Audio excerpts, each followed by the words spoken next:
trust a Marcos. Do not trust with your life. Do not trust with your wealth. Do not trust with your future. Do not trust with your collective political power. Dahil uhaw na uhaw ang mga Marcos na yan ng kapangyarihan ng taong bayan. Hindi yan aalis.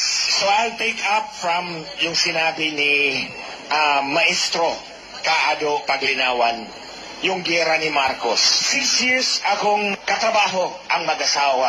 Nagtrabaho ako sa kanila na walang bayad kahit piso. Dahil naniwala ako na dinaya sila ni Smartmatic noong 2016. Doon sa pakikipagtrabaho ko sa kanila, nalaman ko, personal knowledge ko yan, na tinutulungan sila ng gobyerno ng China. Tinutulungan sila. Yung ambassador dito, yun ang point man ng Chinese government para tumulong sa kanila. So nagbuo si Lisa Marcos ng kumpanya na China-Philippine United Enterprise. Lahat ng mga incheck na papasok na negosyo dito sa Pilipinas, dadaan doon sa kanila at kikita sila ng komisyon. Tinulungan sila. Nga pala doon sa opisina ni Lisa Marcos, may Philippine flag ditong malaki, may Chinese flag dito sa kabila. Sa opisina yan ni Lisa Marcos. Dumadaan ako doon palagi. Nung nanalo na, lumuhod agad si Marcos sa Estados Unidos. Kumbaga sinaksak niya sa likod ang mga incheck na tumulong sa kanila sa 6 na taon. Kaya ayan, nagwala ang mga incheck.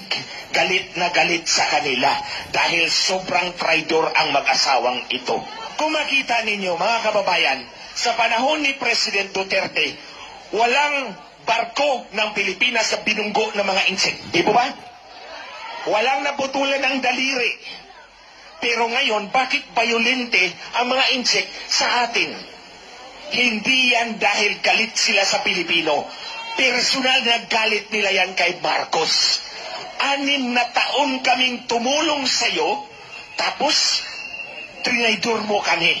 That's one story of betrayal. Pangalawa, si Pastor Kibuloy at SMNI. Nung panahon ng kampanya, tinulungan nila. Ito lang yung mainstream media na tumulong sa kanila, kumastos para sa kanila. Anong ginawa nila ngayon? Trinaydor din nila si Pastor Kibuloy ng Kingdom of Jesus Christ. Ako ang ihemplo ng personal na pagtraidor ng mag-asawang ito. Kaya ulit-ulitin ko, kung si Lisa Marcos nasa harap ko lang, sinampal na kita kaliwat kanan, back to back. Dahil sobrang kapal ng mukha mo, Lisa Marcos. Kaya ang tawag ko dito, creature from hell. Walang konsensya itong babaeng to. Purely transactional.